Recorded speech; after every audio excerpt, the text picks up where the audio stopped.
سب سے important factor جو انسان کی نظروں کی حفاظت کر سکتا ہے وہ فیکٹر یہ ہے کہ انسان کو اس بات کا شعور ہونا چاہیے کہ میری نظر کی قیمت کیا ہے۔ دیکھیں، ہماری جو نظر ہے نا، ہم سمجھتے ہیں اس کی کوئی قیمت نہیں ہے، جس مرضی پر ڈال لیں، لیکن آپ کو یہ پتہ ہونا چاہیے، اور ہم میں سے ہر بندے کو یہ پتہ ہونا چاہیے کہ اس نظر کی اتنی بڑی قیمت ہے۔ کیونکہ اس نظر نے اللہ رب العزت کو دیکھنا ہے جنت۔ قیامت کے دن نبی صلی اللہ علیہ وآلہ وسلم نے فرمایا، جب اہل جنت کو اللہ جنت میں بھیج دیں گے نا، تو اللہ جنتیوں سے سوال کریں گے کہ اے میرے بندو، هل تريدون شيئا ازيدكم،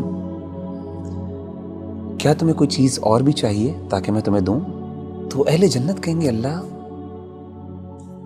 کون سی ایسی نعمت ہے، تو نے ہمارے چہروں کو سفید کر دیا جب لوگوں کے چہرے سیاہ تھے، تو نے ہمیں جہنم کی آگ سے بچا لیا، تو نے ہمیں جنت میں ڈال دیا، تو نے دنیا کی ہر نعمت ہمیں عطا کر دی، اب کس چیز کی کمی رہ گئی؟ تو نبی صلی اللہ علیہ وسلم نے فرمایا کہ اللہ تعالیٰ پھر نور کے جو پردے ہیں ان کو حکم دیں گے، وہ ہٹ جائیں گے اور اہل جنت اپنے رب کو دیکھیں گے۔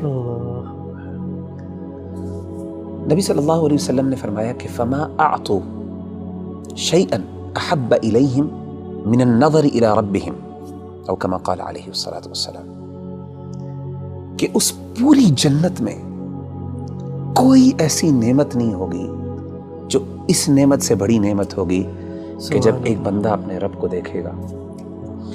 اور صحابہ نے بڑے حیران ہو کے پوچھا، انہوں نے کہا کہ اللہ کے رسول، هل نرى ربنا، ہم اپنے رب کو دیکھیں گے؟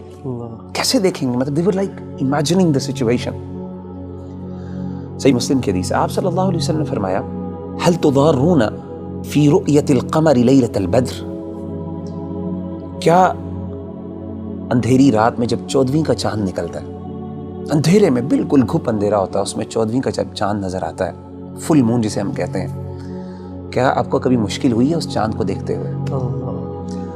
اسی طریقے سے آپ نے پوچھا، کیا سورج جب بادل نہیں ہوتے تو اس ٹائم سورج دیکھتے ہوئے کوئی مشکل لگتی ہے؟ انہوں نے کہا کہ نہیں، انکم ترون ربکم کذالک، اسی طریقے سے تم اپنے رب کو دیکھو گے۔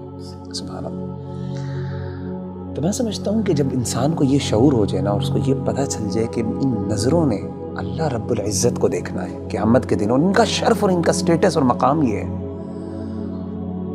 تو کوئی بندہ یہ پسند نہیں کرے گا کہ جن نظروں نے اتنی پاکیزہ ذات کو دیکھنا ہے، وہ کوئی اللہ معاف کرے گندی چیزوں کو اور گندی فلموں کو اور اللہ کی حرام کردہ چیزوں پہ نظر ڈالے۔ میں سمجھتا ہوں یہ شعور سب سے زیادہ اہم ہے، اور یہ ہمیں اپنے ہمیشہ ذہن میں رکھنا چاہیے۔